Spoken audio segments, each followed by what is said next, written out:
दक्षिणी गंगा गोदावरी काका कालेलकर उन्मुखीकरण कल कल करती नदियाँ सारी चमचम करती बूंदे प्यारी सरसर करती हवाएं न्यारी जन जन होवे यू बलिहारी కల్కల్ కర్తీ నదియా సారి గలగలా నదులన్నీ ప్రవహిస్తున్నాయి.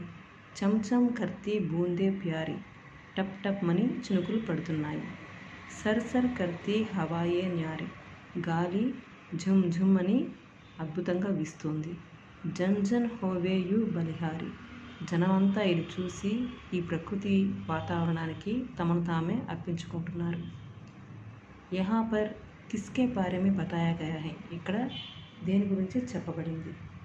ఇక్కడ నదుల గురించి, నీటి బిందువుల గురించి, అద్భుతమైన గాలి గురించి చెప్పబడింది. దక్షిణ భారత్కి కుछ నదియోं के नाम बताइए దక్షిణ భారతదేశంలోని కొన్ని నదుల పేర్లు చెప్పండి. దక్షిణ భారతదేశంలో కృష్ణా నది, గోదావరి నది, కావేరి, నర్మదా, తపతి, తుంగభద్ర, మహానది మొదలైన నదులున్నాయి. గోదావరి నదికే బారే మే ఆప్ క్యా జాన్తే హై గోదావరి నది గురించి మీకు ఏమి తెలుసు? గోదావరి దక్షిణ భారతదేశంలో ఒక ముఖ్యమైన నది. ఇది పశ్చిమ కనుమలలోని త్రయంబకంలో పుట్టింది. ఈ నది చాలా వెడల్పోయింది.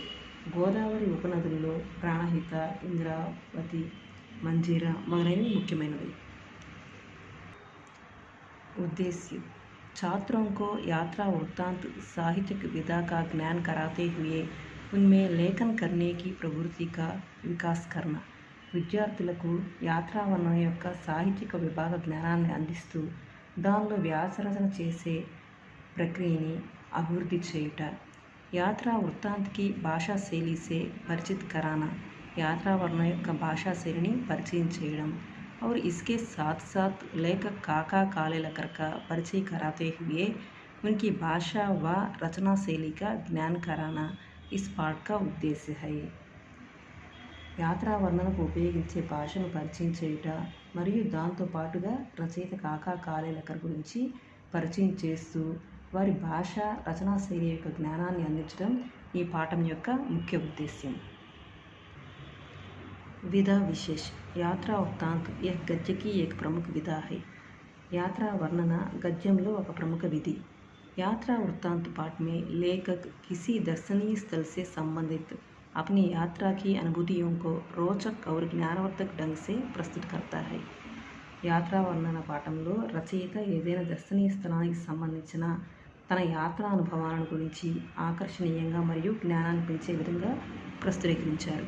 प्रस्तुत पाठ दक्षिणी गंगा गोदावरी भी श्री काका कालेलकर द्वारा रचित यात्रा वृत्तांत पाठ है. प्रस्तुत पाठం दक्षिणी गंगा गोदावरी श्री काका कालेलकर द्वारा रचिंपबडिనటువంటి यात्रा वर्णन पाठం जो उनकी रचना सप्तसरिता से लिया गया है. ఈ పాఠం యాత్రా వర్ణన పాఠం అనేది ఆయన రచన సప్తసరిత నుంచి తీసుకోబడింది. इसमें लेखक ने गोदावरी नदी के प्राकृतिक सौंदर्य का वर्णन किया है. దీనిలో రచయిత గోదావరి నది యొక్క ప్రకృతి సౌందర్యం గురించి వర్ణించారు. లేఖక్ పరిచయ రచయిత పరిచయం. కాకా కాలేల్కర్ का पूरा नाम दत्तात्रेय बालकृष्ण कालेलकर है. కాకా కాలేల్కర్ का పూర్తి పేరేంటంటే దత్తాత్రేయ బాలకృష్ణ కాలేల్కర్. उनका जन्म सन 1885 में और मृत्यु सन 1991 में हुई. ఆయన జన్మించారు 1885లో జన్మించారు మరియు 1991లో మరణించారు. इन्होंने आजीवन गांधीवादी विचारधारा का पालन किया. ఆయన బతుకున్నంత వరకు గాంధీ గారి ఆలోచనలను పాటించారు. इन्होंने हिंदुस्तानी प्रचार सभा वर्धा के माध्यम से हिंदी की खूब सेवा की. ఆయన హిందుస్థానీ ప్రచార సభ వర్ధా ద్వారా హిందీ కోసం బాగా సేవ చేశారు. वे राज्यसभा के सदस्य भी रह चुके हैं. ఆయన రాజ్యసభ సభ్యుడిగా కూడా ఉన్నారు. विषय प्रवेश. गोदावरी नदी धीर गंभीर माता और पूर्वजों की अधिष्ठा देवी मानी जाती है. గోదావరి నది ధైర్య గంభీర్య మాతృమూర్తి మరియు పూర్వీకుల అధిష్టాన దేవతగా భావించబడుతుంది. इसके जल में अमोघ शक्ति है. ఈ నీటిలో అమోఘమైన శక్తి ఉంది. इसके तट पर अनेक शूरवीरों, तत्वज्ञानियों, साधु संतों, राजनीतिज्ञों और ईश्वर भक्तों ने जन्म लिया है. ఈ నదీ తీరాన అనేక మంది సూరులు, తత్వవేత్తలు, సాధు పుంగవులు, రాజకీయ నాయకులు మరియు భగవద్భక్తులు చాలా మంది జన్మించారు. ऐसी पावन और पवित्र गोदावरी नदी के प्राकृतिक सौंदर्य का जो वर्णन काका कालेलकर के द्वारा हुआ है, चलिए इसके बारे में हम जानेंगे. అటువంటి పుణ్య పావన గోదావరి నది ప్రకృతి సౌందర్యాన్ని గురించి రచయిత కాకా కాలేల్కర్ ద్వారా తెలుసుకున్నాం. పదండి దాని గురించి తెలుసుకుందాం. చెన్నై से రాజమహేంద్రి जाते हुए బెజవాడ से आगे सूर्योदय हुआ. చెన్నై నుండి రాజమహేంద్రి వెళ్తున్నప్పుడు బెజవాడకు ముందు సూర్యోదయం అయింది. బర్సాత్ కే దిన్ తే, వర్షాకాలం. ఇస్లియే పూछना ही क्या, ఇక వేరే చెప్పాలా. జహా తహా వివిధ చటావాలి హరియాలి ఫెయిల్ రహీ థీ. అక్కడ ఎక్కడ చూస్తే అక్కడ పచ్చదనం ఎంతో శోభతో నిండి ఉంది. పూర్వ్ కి తరఫ్ ఏక్ నహర్ రైల్ కి పటరీ కినారే కినారే బహ్ రహీ థీ. తూర్పు వైపున ఒక కాలువ రైలు పట్టాల ఒడ్డునే ప్రవహిస్తూ ఉంది. पर किनारा ऊंचा होने के कारण पानी हमें कभी कभी ही दिख पड़ता. కానీ ఒడ్డు ఎత్తుగా ఉండడం వల్ల నీరు అప్పుడప్పుడు మాత్రమే కనిపిస్తుంది. सिर्फ तितली की तरह अपने अपने पाल कतार में खड़ी हुई नौकाओं पर ही हमें नहर का अनुमान करना पड़ता था. కేవలం సీతాకోక చిలుకల్లాగా వరుసగా ఉన్నటువంటి పడవలను చూసినప్పుడు మాత్రమే ఇది కాలువ అనే సందేహం కలుగుతుంది. బీచ్ బీచ్ మే చోటే చోటే తాలాబ్ మే మిల్తే. మధ్య మధ్యలో చిన్న చిన్న కాలువలు కనిపిస్తున్నాయి. ఇన్మే రంగ్ బిరంగే బాదలం వాలా ఆస్మాన్ నహానే కే లియే ఉతర్తా హువా దికాయి పడతా. ఇందులో రంగురంగుల మబ్బులు గల ఆకాశం స్నానం చేయడానికి దిగి వచ్చిందా అన్నట్టు కనిపిస్తోంది. ఔర్ ఇస్సే పానీకి గహరాయి ఔర్ బి అదా హో జాతి. దానివల్ల నీరు ఇంకా లోతుగా ఉన్నట్టుగా అనిపిస్తోంది. కहीं कहीं चंचल कमलों के बीच खामोश खड़े हुए बगुलों को देखकर सवेरे की ठंडी ठंडी हवा का अभिनंदन करने को मन मचल पड़ता. అక్కడక్కడ తామర పువ్వుల మధ్య నిశ్శబ్దంగా ఉన్న కొంగలను చూస్తే ఉదయాన్నే వస్తున్న చల్లటి గాలిని ప్రశంసించాలని మనసు ఉవ్విళ్ళూరుతోంది. इस तरह కవితా ప్రవాహమే బహకర్ జాతే హుయే కొవ్వూరు స్టేషన్ ఆగయ. ఈ విధంగా కవితా ప్రవాహంలో ప్రవహిస్తూ ఉండగానే కొవ్వూరు స్టేషన్ వచ్చింది. మన్మే యహ్ ఉమంగ్ భరీ థీ కి అబ్ యహా సే గోదావరి మయ్యా కే భీ దర్శన్ హోనే లగేంగే. మనసులో ఆశ అయితే నిండుగా ఉంది, ఇక్కడి నుంచి గోదావరి మాతని దర్శించుకోవచ్చు అనే ఉత్సాహం నిండి ఉంది మనసులో. पुल पर से गुजरते समय दाये देखे या बाये हम उसी बुदेड़गुन में थे. వంతెన దాటుతుండగా కుడివైపు చూడాలా ఎడమవైపు చూడాలా అనే సందిగ్ధంలో ఉన్నాము. పుల్ ఆగయ ఔర్ బాగ్మతి గోదావరి కా అత్యంత విశాల్ పాట్ దికాయి పడా. వంతెన వచ్చింది. బాగ్మతి అంటే భాగ్యశాలి అయిన గోదావరి నది యొక్క విశాలమైన తీరం కనిపించింది. मैंने गंगा, सिंधु, सोनभद्र, ऐरावती जैसी महानदियों के विशाल प्रवाह बरकर देखे हैं. నేను సోన్భద్ర, ఐరావతి అటువంటి మహానదుల విశాలమైన ప్రవాహాన్ని చూశాను. బెజవాడ మే కృష్ణా మాతా కే దర్శన్ పర్ మై గర్వ్ కర్తా రహూంగా. బెజవాడలో కృష్ణమ్మని దర్శించుకుని నేను చాలా గర్వంగా ఉన్నాను.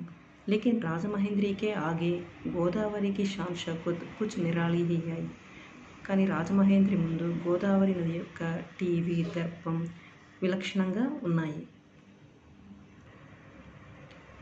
इस जगह पर मैंने जितने भव्य काव्य का या प्रकृति के టాట్ బాటుగా అనుభవ్ కియా. ఈ ప్రాంతంలో నేను గొప్ప కావ్యాలు, ప్రకృతి యొక్క ఆడంబరాన్ని ఎంత అనుభవించానో ఉతనా షాయద్ హీ కహీ దూసరీ జగహ్ కియా హో. అంతే ఆనందాన్ని బహుశా వేరే చోట పొంది ఉండవచ్చు. पश्चिम की तरफ नज़र फैलाई तो दूर दूर तक पहाड़ियों की श्रेणियाँ नजर आई. పడం వైపు చూడగా దూరంగా పర్వతాల శ్రేణులు కనిపిస్తున్నాయి. ఆస్మాన్ మే బాదల్ గిరే రహనే సే సూరజ్ కి ధూప్ కా కహీ నామో నిషన్ తక్ నాతా. ఆకాశంలో మేఘాలు కమ్ముకొని ఉండడం వల్ల సూర్యుని యొక్క ఎండ పేరుకు మాత్రం కూడా కనిపించడం లేదు.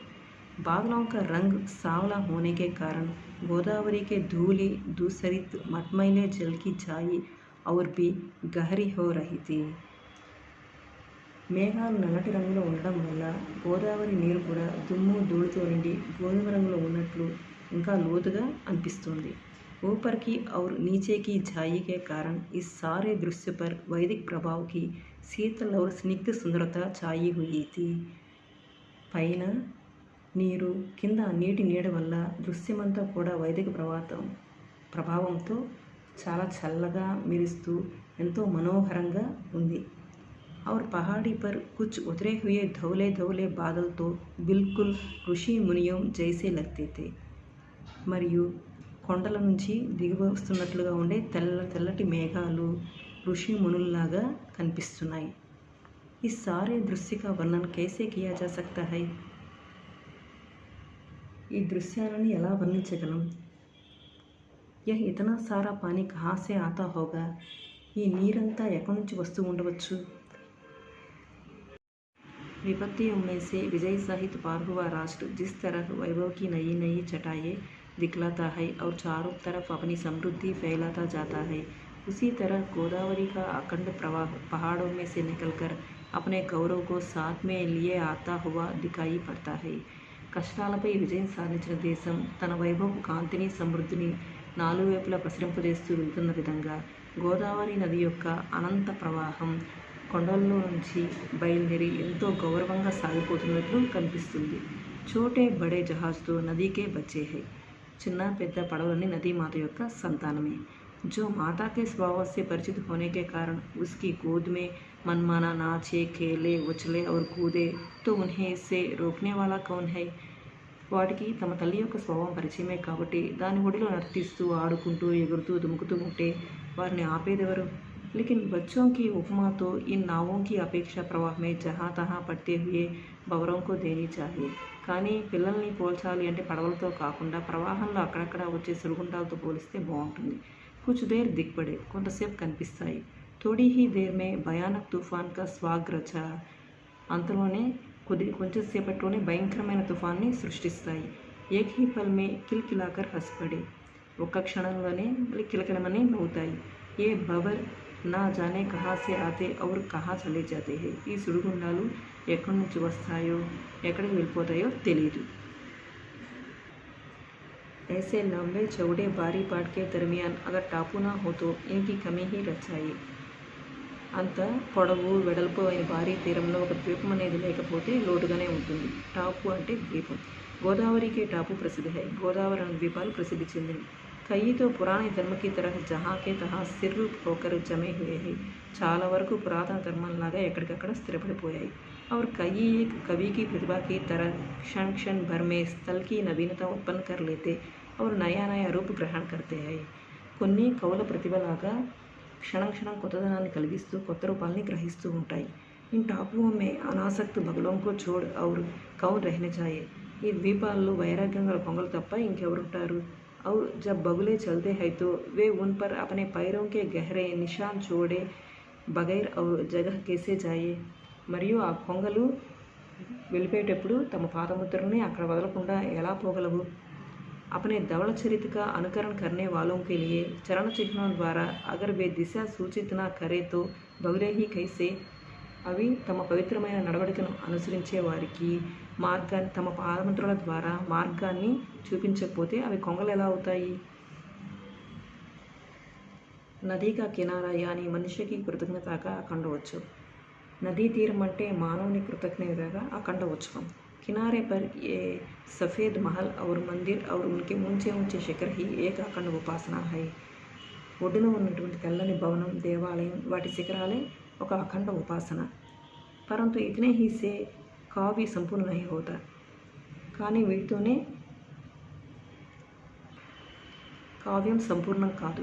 इसलिए भक्त लोग नदी के लहरों पर से मंदिरों के घंटानाद की लहरों को इस पार से उस पार तक पहुंचाते रहते हैं। కనుక భక్తులందరూ నది అలలపై నుండి దేవాలయపు ఘంటానాదాలను ఈ ఒడ్డు నుండి ఆ ఒడ్డుకి చేరుస్తూ ఉంటారు। संस्कृति के उपासक भारतवासी इस जगह गंगा जल के आधे कलश गोदावरी में उड़ेलते और फिर गोदावरी के जल से कलश भरकर ले जाते हैं।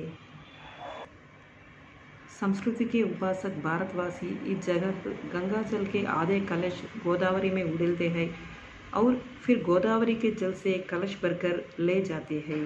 సంస్కృతి ఉపాసకులైనటువంటి భారతీయులు గంగాజల కలశంలో నుండి సగం నీటిని నదిలో పోసి గోదావరి నీటితో ఆ కలశాన్ని నింపుకొని మిగిలిన సగాన్ని వెళ్తుంటారు. కితనీ భవ్య విధి హై, కితనా పవిత్ర కావ్య హై, ఎంత గొప్ప నియమం, ఎంత గొప్ప పవిత్ర కావ్యం. एक भक्ति रस तो हृदय में भरा हुआ है और मंदिरों के घंटानाद और इस हृदयनाद को तो पूर्व स्मृति ने ही सुनाया. ఈ భక్తి రసం హృదయంలో నిండి ఉంది. దేవాలయాల ఘంటారావాన్ని, ఈ హృదయనాదాన్ని పూర్వస్మృతులే వినిపింపచేశాయి. కానోं को तो सिर्फ इंजन की आवाज़ सुनाई पड़ रही थी. చెవులకి ఇంజన్ ధ్వని మాత్రమే వినపడుతుంది.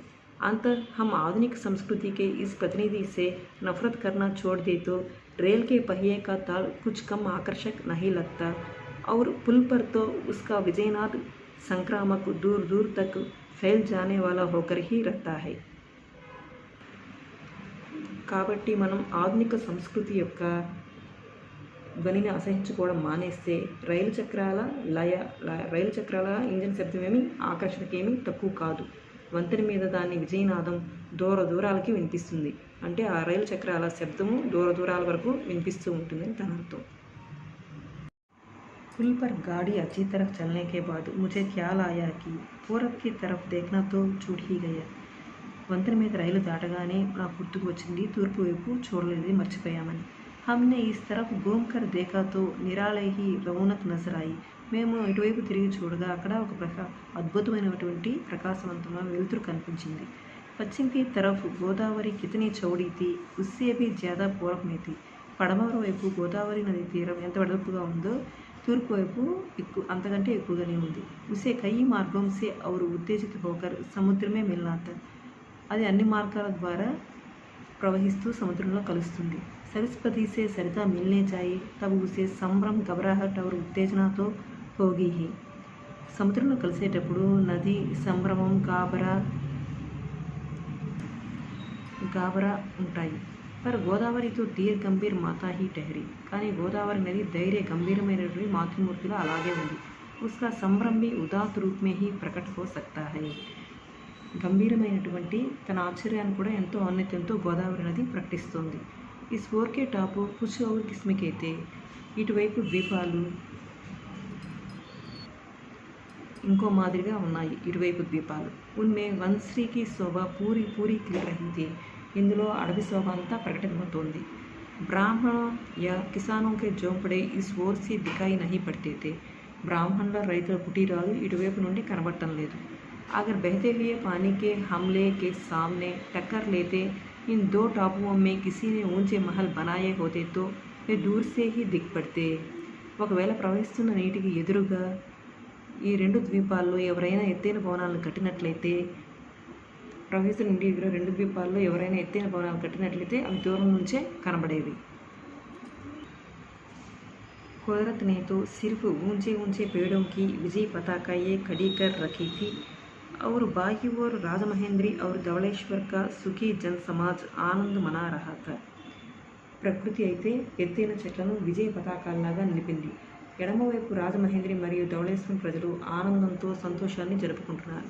ऐसे दुर्लभ दृश्य के दर्शन से तृप्त होने से पहले ही दाहिनी ओर नदी के किनारे से सटकर मस्ती और आह्लादपन के साथ बहते हुए खास की सफ़ेद बल्गियों का स्थावर प्रवाह दूर दूर तक जाता हुआ नजर आ रहा था.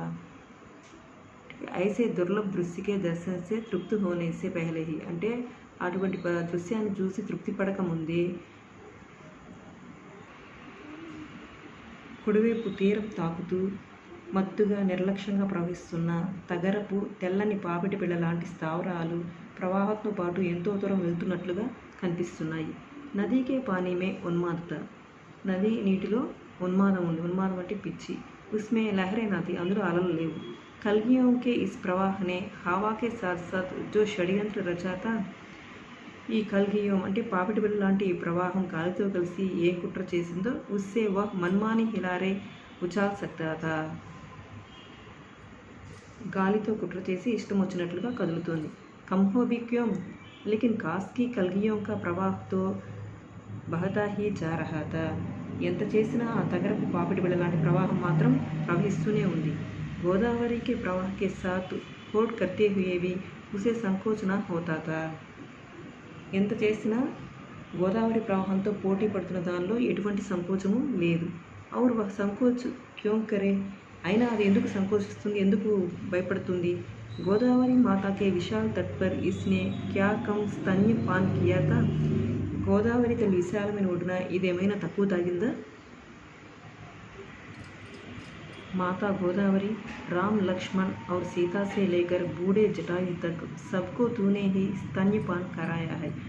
माता गोदावरी, మా తల్లి గోదావరి రాముడు సీత లక్ష్మణులను తీసుకుని ముసలి జటాయు వరకు అందరికీ నువ్వు అమృత తుల్యమైనటువంటి నీటిని అందించావు. తేరే తట్ పర్ సూరవీర్ भी पैदा हुए हैं. నీ నది ఒడ్డున సూర్యులు జన్మించారు. और बड़े बड़े तत्वज्ञान भी साधु संत भी जन्मे. దురంధర్ రాజనీతిజ్ఞ भी और ఈశ్వర్ భక్తి भी. అంటే సూర్యులు, పెద్ద పెద్ద తత్వవేత్తలు, గొప్ప గొప్ప తత్వవేత్తలు, సాధువులు, రాజకీయవేత్తలు వీరంతా ఈశ్వర భక్తులు జన్మించారు. చారో వర్ణోకి తు మాతా హై. ఈ 4 వర్గాలకి అందరికీ నువ్వు తల్లివి. మేరే పూర్వజోకి తు అధిష్టాత్రి దేవి హై. అంటే మా పూర్వీకులకి నువ్వు అధిష్టాన దేవతవు. నయీ నయీ ఆశావోంకో లేకర్ మై తేరే దర్శన్కే లియే ఆయా హూ. కొత్త కొత్త ఆశలతో నేను నీ దర్శనార్థమై వచ్చాను, నేను దర్శించుకోవాలని వచ్చాను. తేరే జల్ మే అమోఘ శక్తి హై. నీ నీటిలో అమోఘమైన శక్తి ఉంది. తేరే పానీకి ఏక్ బూంద్ కా సేవన్ భీ వ్యర్థ నహీ జాతా. నీ నీటి యొక్క ఒక బొట్టును తాగినా అది వ్యర్థమవదు.